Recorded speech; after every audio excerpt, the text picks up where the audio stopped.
audiência, né? O ponto principal desse capítulo é Deus dizendo que o povo ele erra porque lhe falta conhecimento.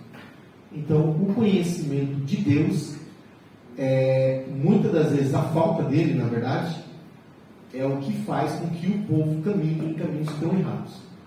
Então, o mundo vai de mal a pior porque eles não conhecem a Deus e não têm interesse em conhecer. Então, a falta desse conhecimento é o causador principal de tanto sofrimento, tanto pecado. Porque quando nós conhecemos a vontade de Deus, nós sabemos o que é certo e o que é errado. E isso, a nossa conduta é dirigida por algo. E esse algo é a palavra de Deus, né? Então, eu vou ler aqui os 3 pontos que nós pegamos a semana passada e já seguir em diante, amém? Aqui o primeiro ponto, no versículo 1, Deus chama o povo para uma audiência. Deus será promotor, o povo réu. Ainda no versículo 1, Deus já diz algumas das acusações, né? Já diz alguns dos erros do povo, da infidelidade, falta de amor, falta de conhecimento de Deus.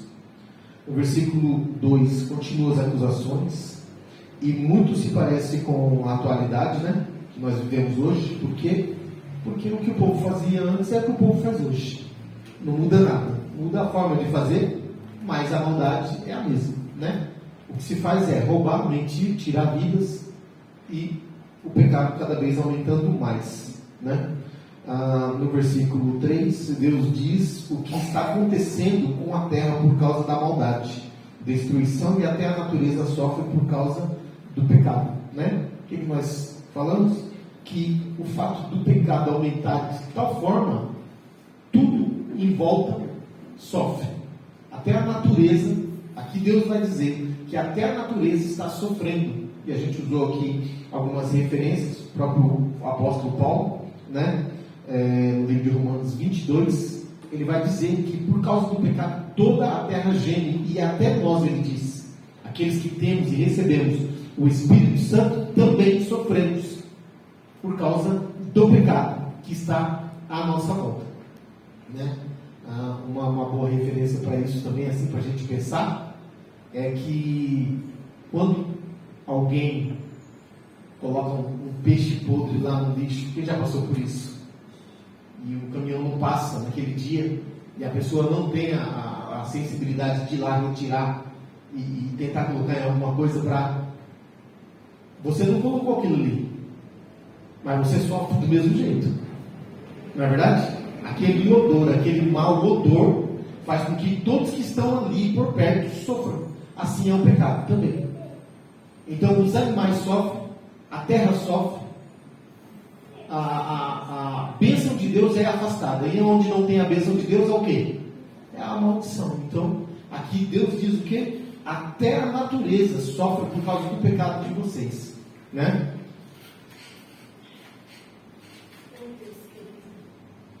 A partir do versículo 4 até o 7, o profeta aponta a responsabilidade da liderança religiosa do povo. Os sacerdotes, os profetas, são tão culpados quanto todos. Não ensinam e, pelo contrário, também não têm interesse na lei do Senhor e substituíram o verdadeiro Deus por ídolos. Então nós vamos ler aqui a partir do versículo 4. Amém? Para a gente conseguir finalizar hoje, tá? A partir do versículo 4, isso. Ali diz: todavia ninguém contenda, ninguém repreenda, porque o teu povo é como os que contendem com o sacerdote, né? Eu peguei uma tradução que também ajuda bastante, na NVT, que eu falei aqui a semana passada, e na NVT diz assim, no versículo 4: não apontem o dedo para outra pessoa, não tentem escapar da culpa, minha queixa é contra vocês, sacerdotes. Então Deus tem o povo como culpado, mas vai virar para os sacerdotes, que são os responsáveis pelo ensinamento da palavra de Deus, e vai dizer: não aponte o dedo para eles. estou falando com vocês também. Então a acusação de Deus aqui é que os sacerdotes, eles não ensinam e não têm desejo também de aprender de Deus. Então o desejo dos sacerdotes aqui causa tanto o sofrimento do povo, como também vai causar neles. Né? Então o versículo 4 aqui na Almeida mesmo diz aqui: todavia ninguém contenda, nem qualquer repreenda, porque o teu povo é como os que contendem com o sacerdote. Um está falando do outro, mas todos estão no mesmo balaio. Por quê? A gente pode analisar, irmãos, veja bem. Alguém pode olhar e falar assim: ah, mas eu estou na igreja Renovo e lá ninguém ensina. Lá ninguém fala, ninguém diz o que é pecado e o que não é pecado. Lá ninguém mostra o que é certo e o que é errado. Eles não têm interesse em ensinar e também não aprendem. Aí eu te pergunto: você, diante de Deus, vai poder usar isso como defesa? É por isso que Deus disse: eu tenho uma contenda contra vós. Vocês estão no julgamento e eu vou julgar cada um. Não vai ter. Não existe defesa, irmãos, para ninguém. Por quê? Porque essa Bíblia que eu tenho é igual à Bíblia que você tem. Nós, da igreja evangélica, irmãos, que somos os protestantes, aprendemos uma coisa com o protestantismo, que é a palavra de Deus na mão do povo, para que o povo não seja guiado só por uma liderança, mas para que o povo tenha a condição de ter na sua mão a palavra de Deus. Então, se a nossa, vamos dizer, cultura religiosa vem do protestantismo, e o protestantismo justamente era isso, era tirar do poder da igreja, que tinha todo o poder na palavra, só eles tinham, tirar o poder da mão deles, e colocar o poder também na mão do povo, porque a palavra de Deus, ela é o conhecimento. Eu não sou dono do conhecimento, ninguém é dono do conhecimento, e toda vez que alguém se tornou dono do conhecimento, pôs o povo a corromper, porque se eu sou dono do conhecimento, eu posso manipular você para cá e você para lá. Agora, se você tem todas as condições de aprender, ainda que eu seja errado e negligente naquilo que Deus me chamou, quando Deus vir olhar para mim e falar assim: eu tenho uma contenda contra ti, não aponte o dedo para ele, e ele também não aponte o dedo para você. Todos estão enquadrados em um erro. Eu vou pagar mais, porque a quem mais é dado, mais é cobrado. Mas você também não vai ter por onde correr. Entende onde eu quero chegar? Deus aqui está dizendo para os sacerdotes que a eles foi dada uma responsabilidade, e eles não estão fazendo. Mas Deus não isenta o povo disso. Porque nós temos por natureza a tendência de tentar nos desviar da responsabilidade. Quer ver? Eu vou mostrar para vocês. A serpente foi lá no ouvido da Eva. Foi assim que Deus disse? Que no dia que você comesse, morreria? Você não vai morrer. Deus não quer que você tenha o conhecimento, porque Ele sabe que quando você comer do fruto, vai se tornar igual a Ele, no ouvido da Eva. A Bíblia diz que a Eva olhou para o fruto, teve desejo, viu que era bom para se comer e dava entendimento. Olha só, ela ficou tentada em tentar ser igual a Deus, ter a mente de Deus. Não suportou a tentação e comeu. O que a Bíblia diz? Ela levou o fruto e deu para Adão. A Bíblia não diz por que Adão comeu, só diz que ele comeu. Qual é o problema? Quando Deus vem na viração do dia, que Adão ouve a voz, eles se escondem. E Deus diz: Adão, onde está? Ele diz: eu estou aqui, mas quando ouvi a tua voz, eu me escondi porque estava nu. E temi. Deus diz: quem mostrou para você que você estava nu? Você acha que Deus sabia de nada que estava acontecendo?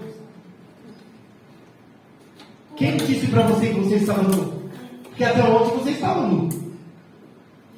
Mas você não ligava. Agora você percebeu? Quem disse para você? É que a mulher que tu me deste, olha só, irmãos. Já apontou o dedo para quem? Para Eva. É mais ou menos assim, Senhor, eu estava aqui no jardim de boa, lembra? Eu não tinha problema nenhum. A maior dificuldade que eu tinha aqui era chamar o cavalo de cavalo e a égua de égua. Eu não sabia se chamava o boi de boi e a vaca de vaca. Esses eram os meus problemas, mas você me arrumou um problema. Aleluia. E a mulher que tu me deste, olha só, irmãos, apontou, mas não teve nem sequer, tipo assim, Senhor, vamos conversar? Não, dá nome, irmão. Aí Deus, Eva, por que você fez isso? A serpente, ninguém quer levar a culpa de nada, irmãos. Verdade deles. Oh, aleluia. Está entendendo? É Deus chegar para você e falar assim, escuta. Oh, meu Deus. Deus chegar e te repreender falando, olha, isso daqui que você está fazendo está errado. Mas o pastor, a pastora, o obreiro que pregou, o líder do jovem, a líder da irmã, não me ensinou. Deus vai olhar para mim e vai falar assim, Gessé, por que você não me ensinou? A pastora falou para mim, ou não falou para mim que era para ensinar. Aí vai olhar para a pastora, você por que não falou para ele ensinar? E no final de tudo, sabe o que vai acontecer? Deus vai falar, olha, serpente, por que você fez isso com ela? Você vai rastejar. Mulher, por que você deu ouvido à serpente? Vai sentir dor e agora você vai ficar dependente do homem. Homem, por que você deu ouvido à mulher? Alguém escapou da sentença? Não. Todos foram julgados de acordo com a responsabilidade que tinham. Mas ninguém escapou. Essa é a verdade. Eu me lembro que quando meu pai pegava a gente para... Ele fazia uma fila. Às vezes eu nem tinha pisado na bola. Mas para ninguém dizer que ninguém aqui é mais bonito que ninguém, para apanhar todo mundo, no atacado. Não é? Então, irmãos, Deus está chamando todos para um julgamento e dizendo, olha, é aqui que vocês estão errando. Pelo motivo de vocês não terem interesse em me conhecer, estão perdidos. Você já saiu para ir para uma viagem a algum lugar, não levou GPS, não levou um mapa e não conhecia o lugar? Já fiz isso. É terrível. Você pergunta para alguém te manda para o lado de lá. Parece que tem gente que dá informação errada de propósito. Por que não tem conhecimento, irmãos? Anda perdido, dependendo do que os outros vão falar. Então a acusação de Deus é o que? A falta de conhecimento. E ele vai dizer o quê? Vai apontar para os sacerdotes e falar, vocês são os responsáveis por isso também. Né? Então, os sacerdotes e profetas, não só os sacerdotes, né, irmãos? Olha, do versículo 4 ao versículo 7, o profeta Oséias aponta a responsabilidade da liderança religiosa do povo, os sacerdotes e profetas, porque os profetas também eram responsáveis. Lembra daquela passagem que diz, aonde não há profecia, o povo se corrompe. Se os profetas que são responsáveis por trazer a palavra revelada de Deus não se põem na posição, ou profetizam por interesse, ou não têm interesse em profetizar, às vezes, eu não vou dizer que eu posso saber o que é isso, porque eu não tenho esse dom. Mas eu acho até feio, às vezes, um profeta, que sabe que é profeta de Deus, falar, Deus me revelou, mas eu fiquei assim, eu não quis, e depois paguei o preço. Fica quietinho, não precisa falar. Não tem honra nisso. Entendeu? Não tem honra nisso. Você é profeta. Se você é profeta e Deus te revelou, te mostrou alguma coisa, isso pode mudar a vida de alguém. Aleluia. O que Deus disse para o profeta Ezequiel? Ezequiel, você é o Atalaia. Eu estou te enviando no meio de um povo de dura serviço. Eu já te aviso, eles não vão te ouvir, mas você vai falar. Aleluia. A sua responsabilidade não está em fazer eles ouvir, mas a tua responsabilidade está em falar. Aleluia. Eles têm a capacidade de decidir, ouço, obedeço ou desobedeço. Acato ou não acato? Você tem toda a condição de ouvir essa mensagem, olhar e falar: não quero. Está de ombro, isso aí. Você tem essa liberdade, chamada também de livre-arbítrio. Não vamos entrar nesse assunto aqui, que isso é um perigo. Mas você pode ouvir e falar: não quero. Não quero mudar. Não quero me arrepender. Só que a responsabilidade do profeta, eu estou tranquilo. Porque Deus disse para Ezequiel: se o homem estiver andando no caminho errado, e eu te disser, vai lá e fala para ele, se arrepender do pecado dele e voltar, e você for e falar, mas ele não se arrepender, não voltar, e no pecado ele morrer, olha só, se você falar o que eu te mandei falar, para ele se desviar do caminho, se arrepender, voltar, você falar para ele, e ele não voltar e morrer do pecado, ele no pecado morreu, será julgado pelo seu pecado, porém o sangue dele está livre da tua mão. Você obedeceu a minha voz.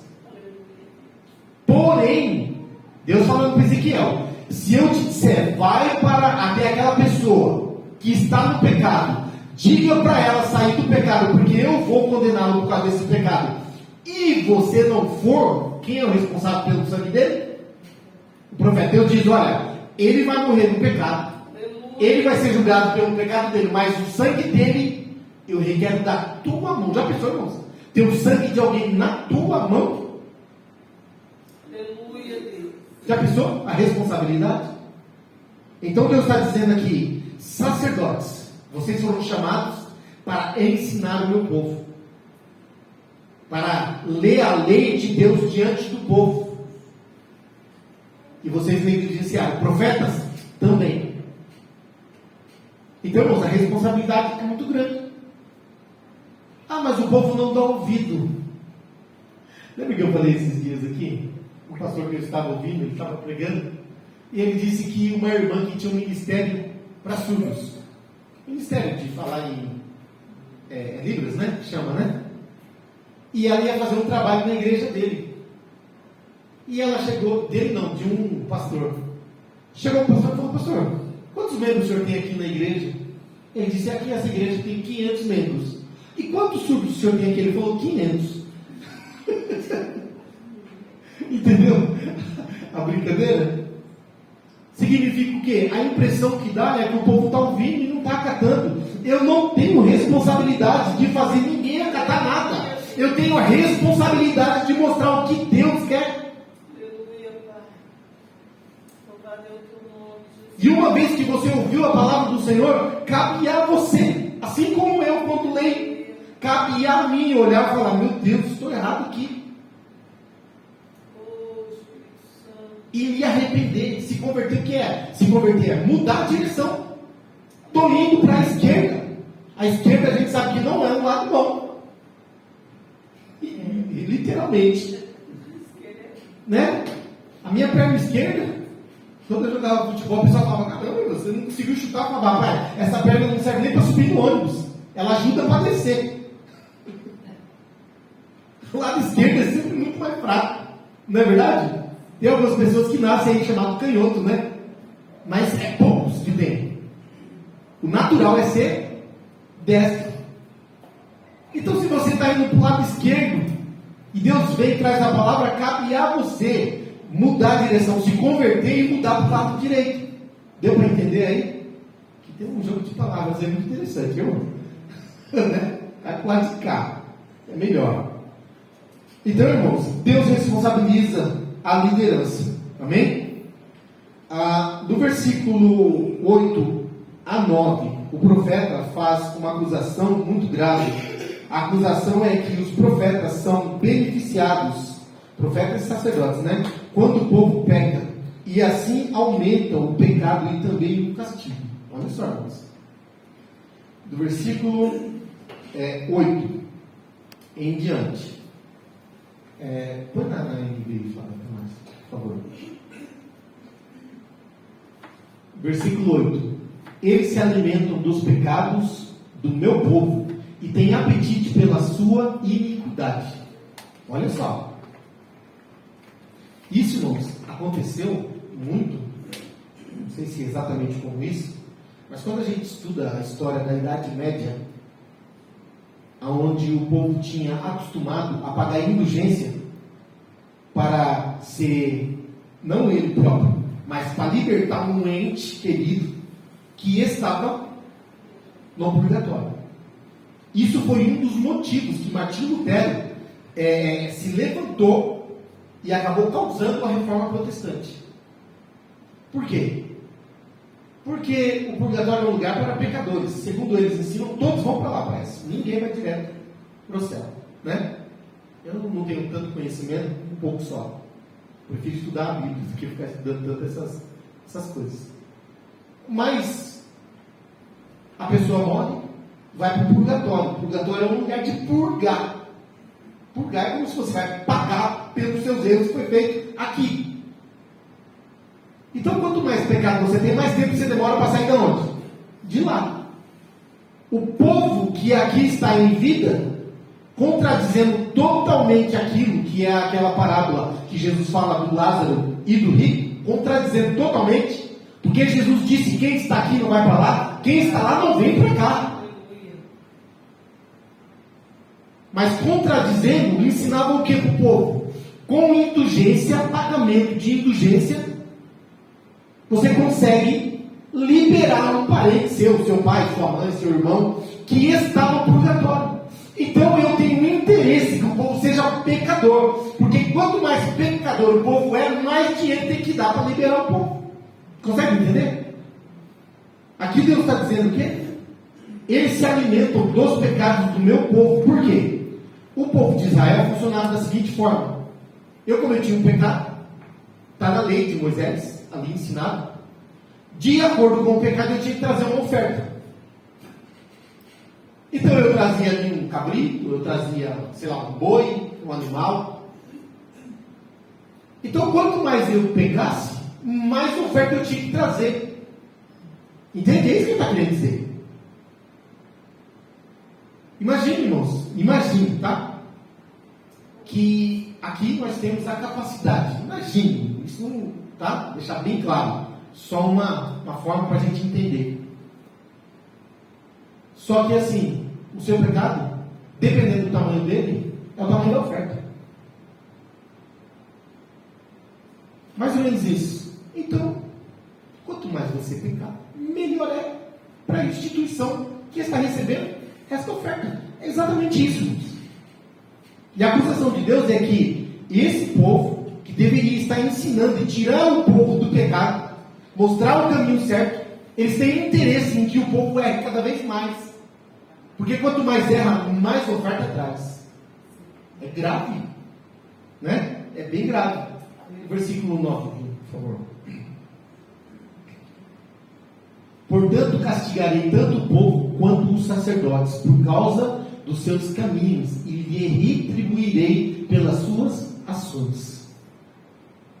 Uma coisa é certa, irmãos. Aquela lei da semeadura, ela existe. Deus está dizendo, portanto, quando diz portanto, irmãos, né?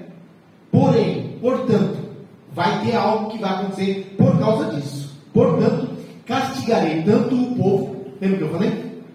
Lembra? Adão, a Eva e a serpente. Cada um teve responsabilidade de uma forma, mas os três foram julgados. E Deus diz aqui: castigarei tanto o povo quanto os sacerdotes por causa dos seus caminhos e lhe retribuirei pelas suas ações.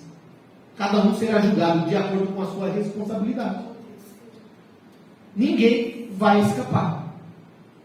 Ninguém vai escapar. Versículo 10. Eles comerão, mas não ficarão satisfeitos. Eles se prostituirão, mas não aumentarão a prole. Porque abandonaram o Senhor para se dedicarem. Tem uma continuação, esse versículo é 11. A prostituição ao vinho envelhecido e ao novo, prejudicando e o discernimento. Você vê?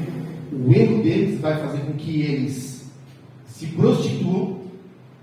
Lembra daquela passagem que está no livro de Apocalipse? Quem é limpo, limpe-se mais.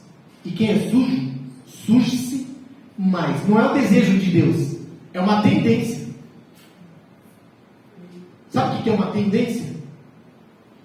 Quando alguém começa em algum caminho, a gente fala, rapaz, para com isso, porque depois não vai conseguir voltar. Uma vez tinha uma pessoa que eu conheci de trabalho, e um dia falou assim, eu quero fazer uma tatuagem. Não, é bem discreta, pequenininha. Eu falei, se é discreta, pequenininha, não vai aparecer, para quem vai fazer? Faz sentido? Hã? Não é verdade? Falei, não entra por esse caminho é perigoso. Não tenho vontade. Estava virando moda, porque hoje em dia, né, é difícil de achar alguém que não tem. Falei, não faz isso. Tentei ali aconselhar, mas cada um é dono do seu corpo, né? Não posso impedir. Fez. Daqui a pouco, apareceu mais uma, já não tão discreta. A última vez que eu vi, não sei quantas tinha. Mas é algo que vai se tornando cada vez pior. Não é verdade?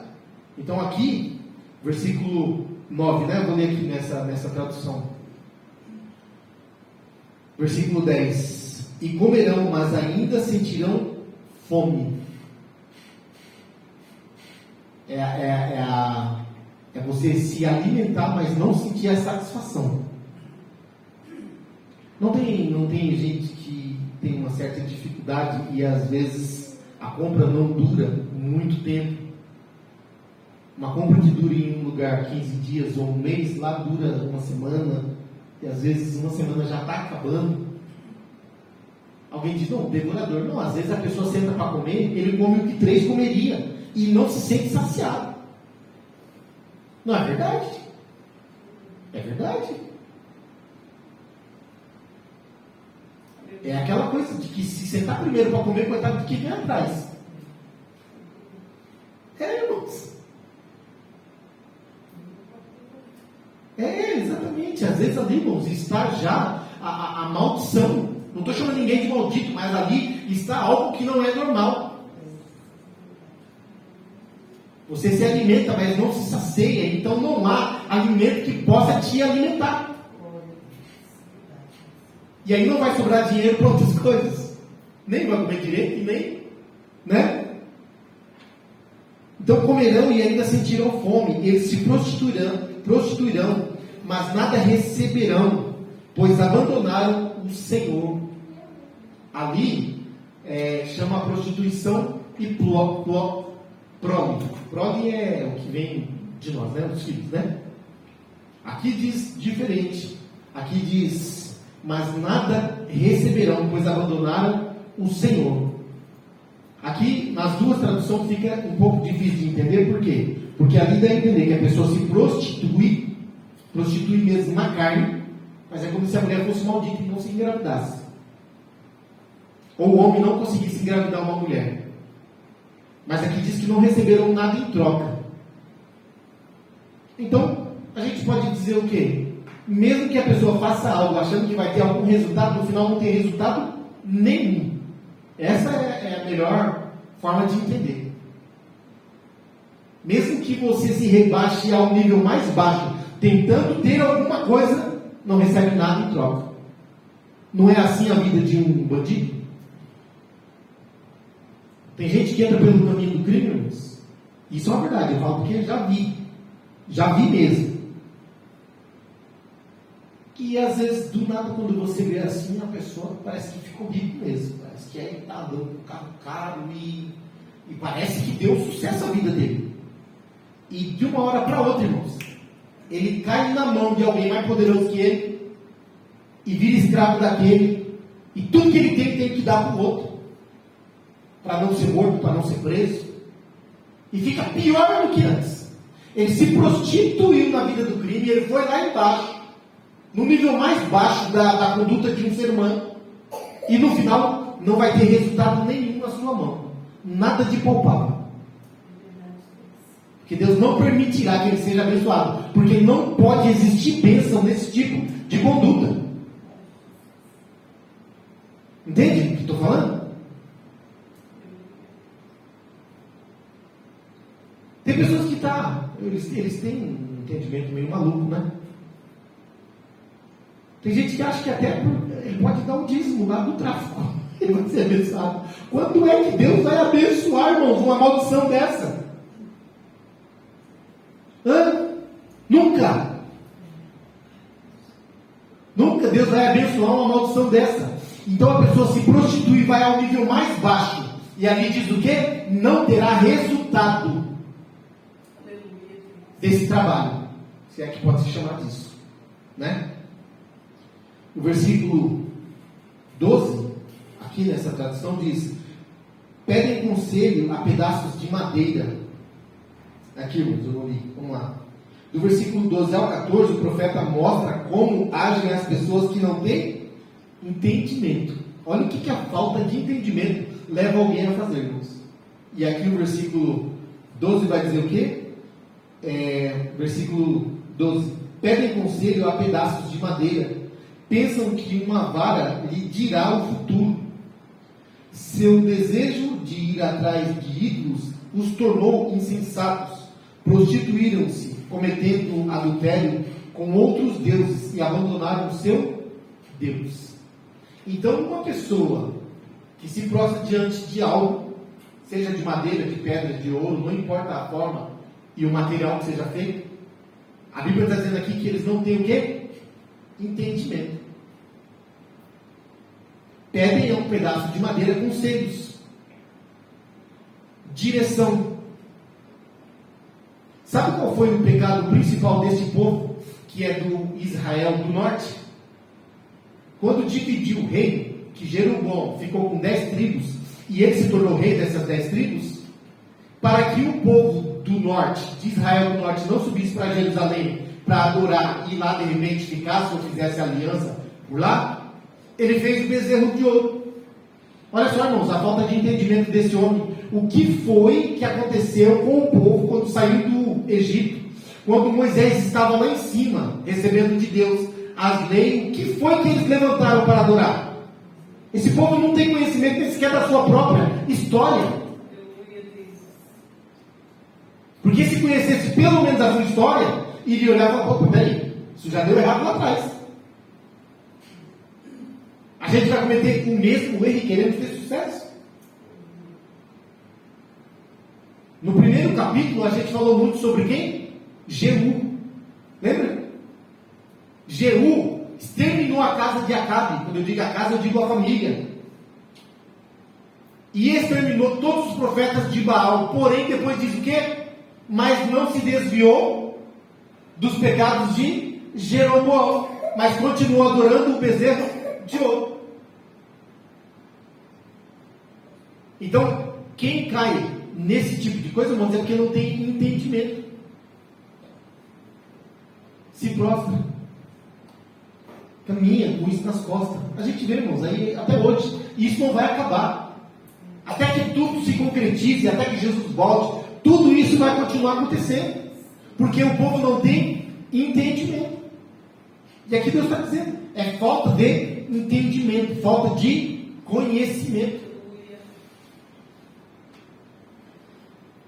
No versículo 15, o profeta adverte a nação de Judá para que não se inclinem para as idolatrias da nação de Israel do norte. Aqui, irmãos, é como se o profeta está falando para esse povo do norte e de repente fizesse uma pausa e dissesse para Judá: ó Judá, não entre pelo caminho desse povo. Olha só o que diz aqui, irmãos, versículo 15, né? Que eu falei? 15.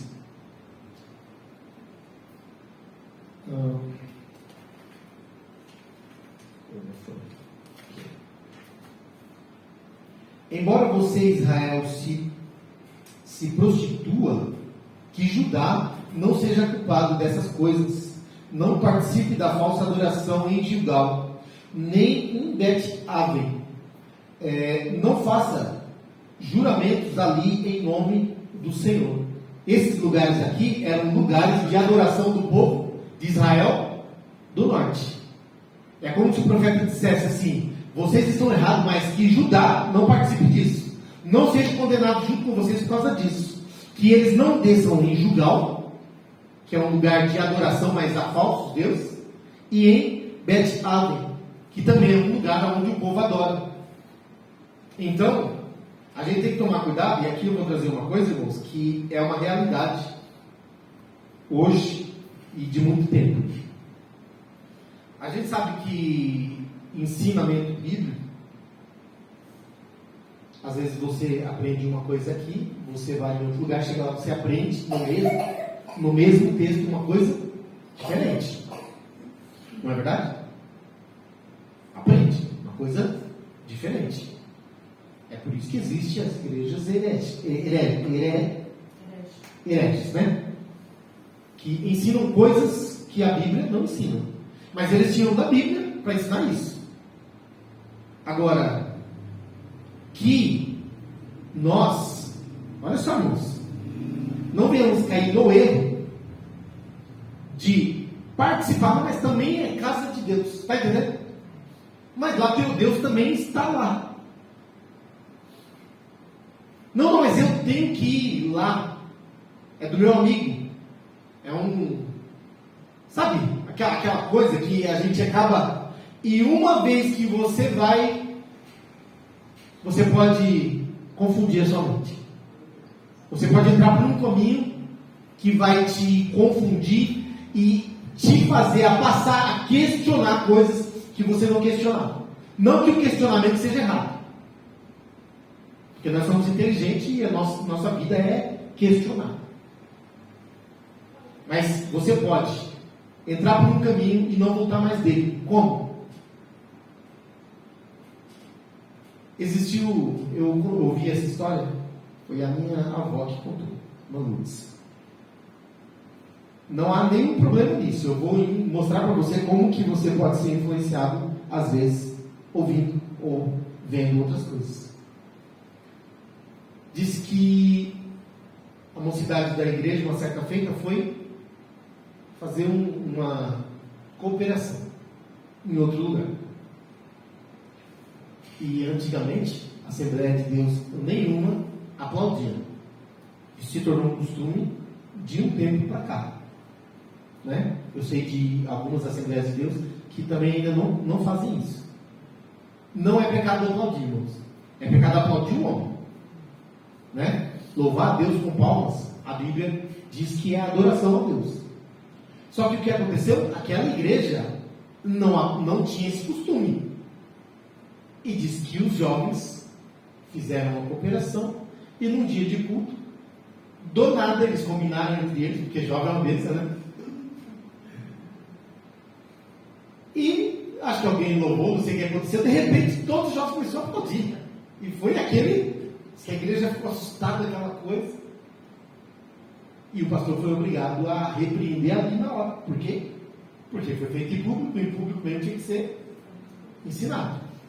E o pastor falou: jovens, se vocês saírem daqui para ir em algum lugar e lá vocês verem alguma coisa, o que vocês viram lá, vocês deixam lá, o que vocês aprendem aqui, vocês fazem aqui. Por quê? Porque aqui, irmãos, Judá é co-irmã. É o mesmo povo, são os filhos de Israel. Israel, digo Jacó. Porém, se dividiu e esse povo do norte se desviou de Deus. E ele está dizendo assim, que Judá não entra por esse caminho. Aí você fala, mas é possível? Sim, irmãos. No capítulo 1, nós mostramos o que Jeú fez com a casa de Acabe e a casa de Josafá acabou entrando no caminho junto. Morreu os filhos de Josafá. Quem era Josafá? Rei de Judá. Mas por que isso aconteceu? Porque ele se misturou com Acabe, casou os filhos e desviou também o povo de Judá da aliança com Deus. Você vê o perigo? Mas o que tem, gente? O que tem? A Bíblia diz, me diga. A Bíblia não, né? Não é dizendo, né? Me diga. A gente tem o costume de falar a Bíblia, né? A Bíblia já foi, né? Me diga com quem tu andas. E o quê? E eu te digo quem tu és. Não é um ditado? E ele não é verdadeiro? Você deixa seu filho andar com gente que não é boa peça? Por que não? Porque o seu filho, mudar ele é muito difícil, mas ele mudar o seu filho, isso pode acontecer. Mas Josafá não mudou, continuou sendo um homem de Deus, mas acatou e pegou a filha do Acabe e pôs dentro da casa dele. E depois ela deu um golpe de estado e sentou no trono. Então teve muita morte, muita coisa por causa de quê? Por causa dessa aliança. Então, irmãos, nós aprendemos aqui, se você tiver algum questionamento, é aqui que nós temos que debater sobre isso. Está entendendo? É aqui que nós temos que pensar. Não, então peraí, vamos pensar. Vamos buscar, vamos estudar a Bíblia, vamos orar a Deus, vamos ver o que Deus nos mostra sobre essa palavra. Glória. Porque é muito perigoso ir no pasto vizinho e lá você se alimentar. É isso que ele está querendo dizer aqui. Amém? Versículo 15, né? Adverte a nação de Judá para que não se incline para as idolatrias da nação de Israel do norte. Nós já falamos isso. Amém? Versículo 16 a 17 mostra a dureza de coração do povo e que Deus não pode abençoá-los como se fossem ovelhas na campina. Olha só, irmãos. O versículo 16 e 17 mostra a dureza do coração do povo e mostra que Deus não pode abençoar esse povo. Deus não pode te abençoar ou me abençoar, irmãos, se eu não estiver de acordo com o que a palavra de Deus ensina. Você presenteia um filho rebelde, que não te respeita, que faz você passar vergonha na frente dos outros, que você diz: filho, vem cá, vai ali na padaria para mim, compra pãozinho para mim. Vou não. Aí você pega ele: então vem aqui, vamos no McDonald's, eu vou te dar um presente. Que você é muito bonzinho, filho que eu amo, você faz isso? E você acha que Deus vai fazer? Você acha que eu me rebelo contra Deus, não obedeço a sua palavra, não ando diante dos seus caminhos e depois eu digo: Deus, me abençoe? E ele, chuva de bênção. É isso que acontece? Não é, não vai acontecer nunca. Põe para a gente ler, Fábio, por favor. Versículo 16 e 17. 16 primeiro, né? Vamos lá. Os israelitas são rebeldes como uma novilha indomável. Como pode o Senhor apacentá-los como cordeiros na campina? Eles são rebeldes. E como que Deus vai apacentá-los numa campina verde, bonito? Vai acontecer isso?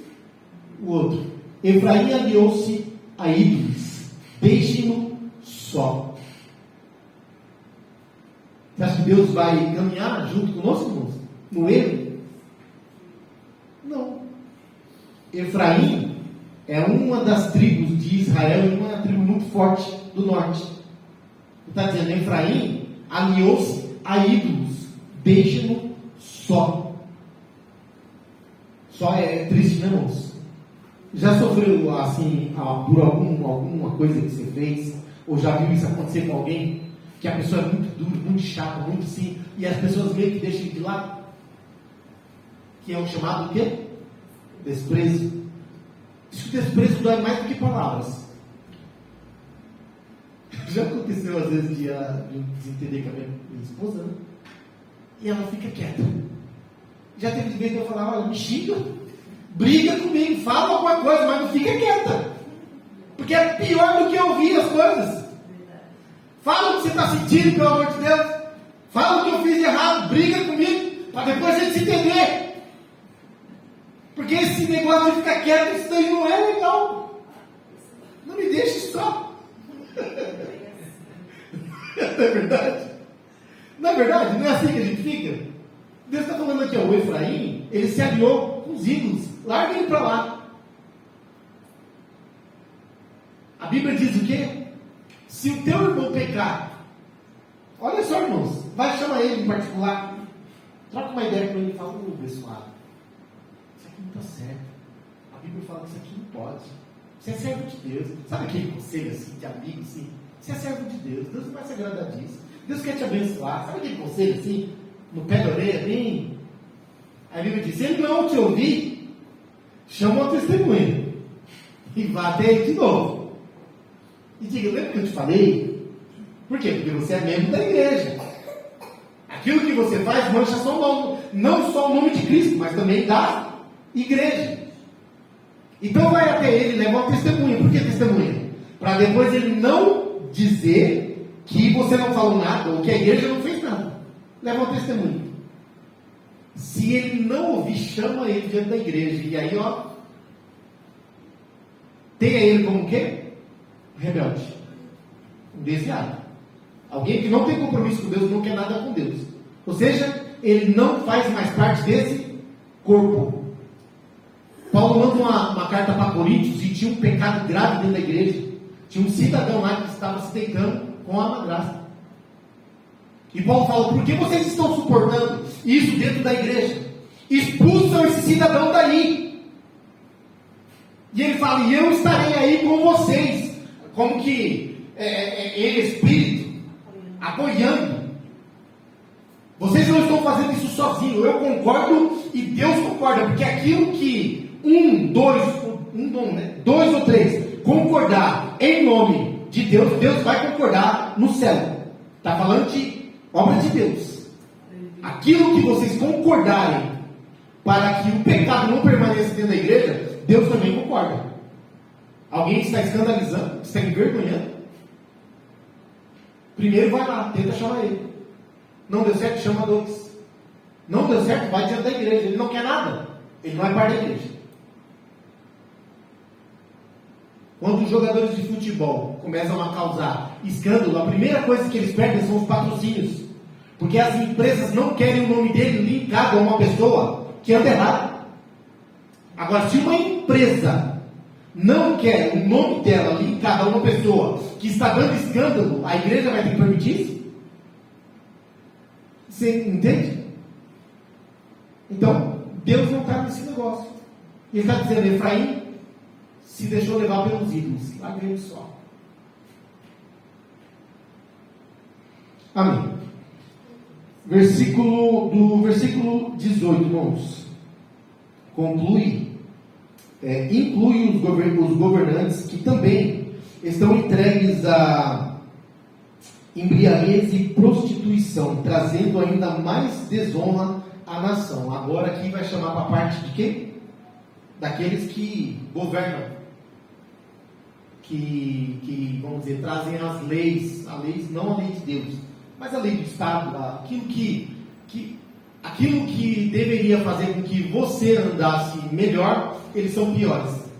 Eu falei aqui esses dias sobre a responsabilidade de um policial, de um advogado, e quando eles são pegos no erro, eles são tratados de acordo com o conhecimento que eles têm. Então, eles são julgados de forma mais dura do que aquele que não tem conhecimento. E aqui Deus está falando o quê? Os governantes, versículo 18. Mesmo quando acaba a bebida, eles continuam a sua prostituição. Os seus governantes amam profundamente os caminhos vergonhosos.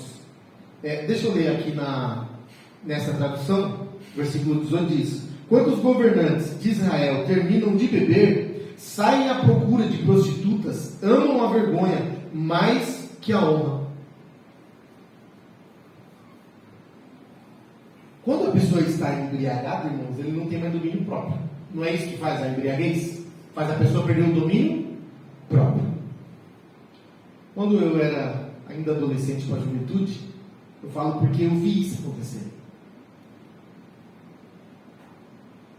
Às vezes tinha uma festa, uma reunião, alguma coisa, e começavam ali pelo cair da tarde, para anoitecer, e ficavam ali bebendo alguma coisa, iam bebendo e de repente não tinham mais controle, já estavam embriagados, queriam embriagar-se mais.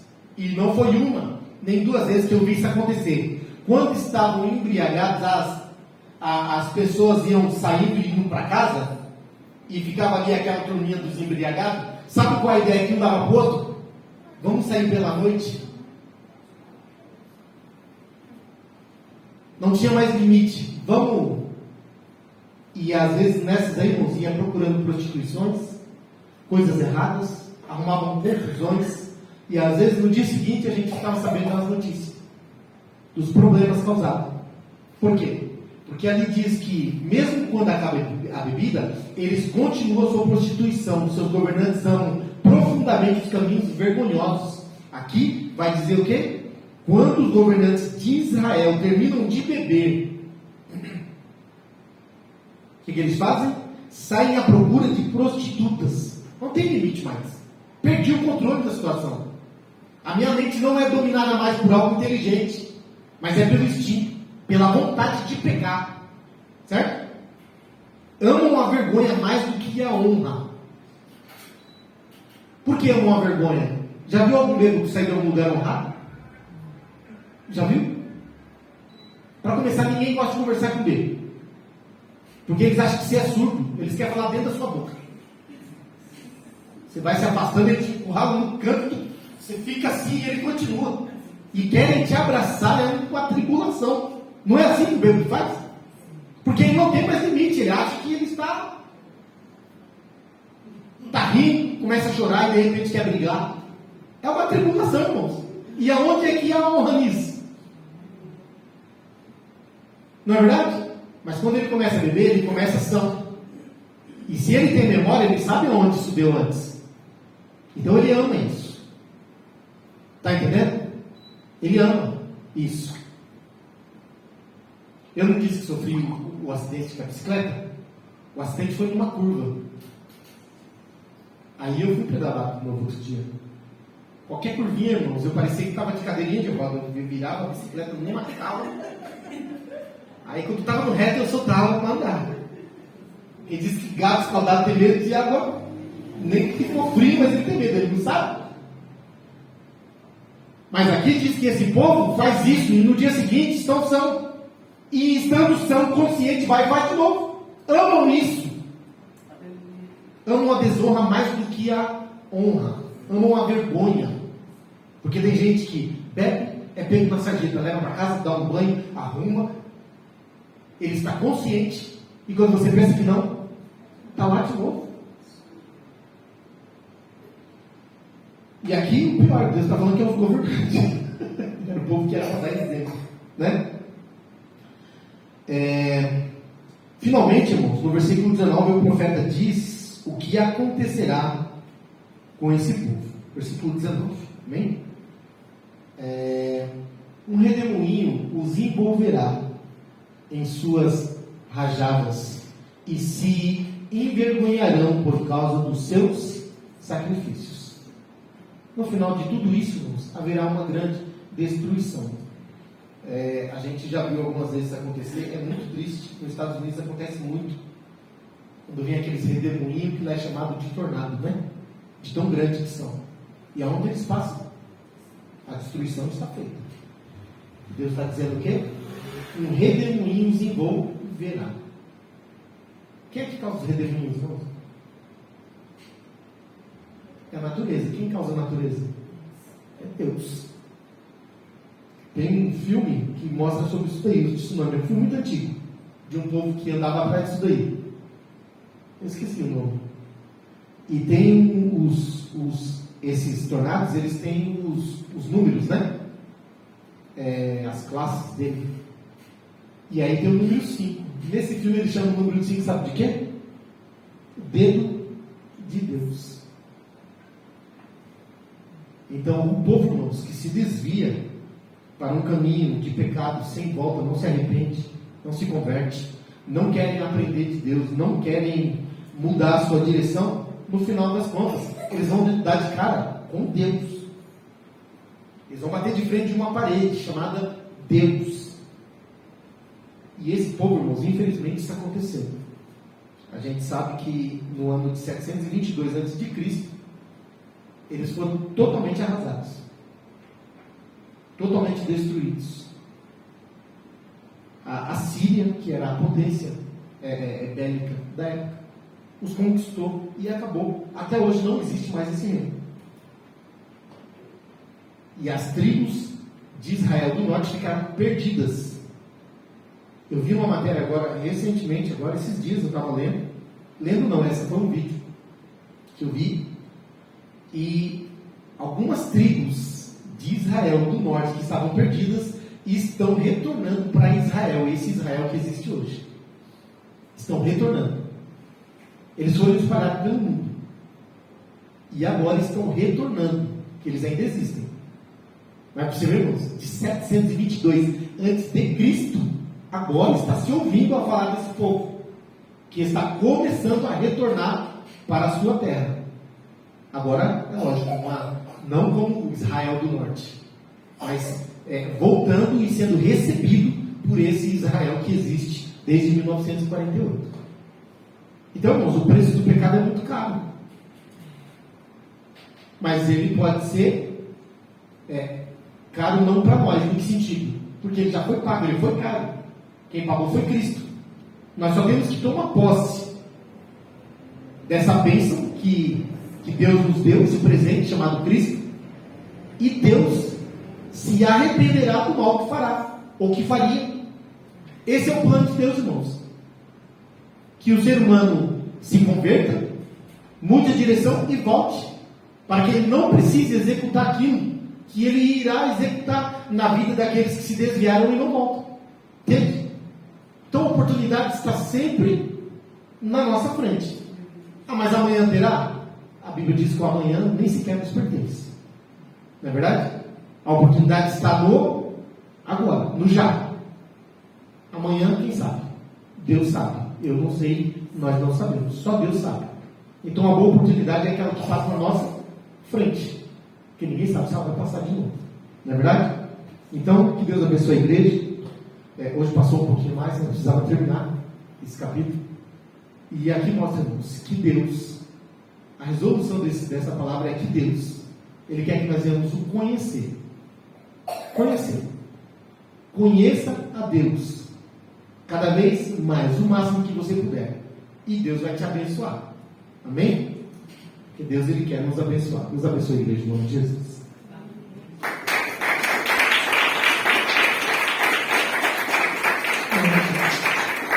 Ficamos de pé, irmãos, vamos orar.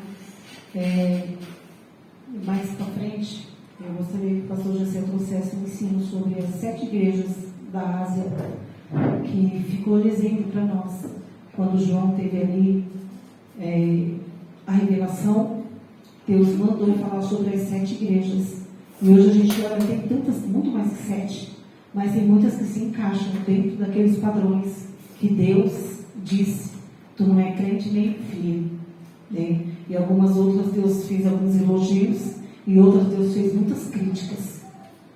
Igrejas que perderam o primeiro amor, né?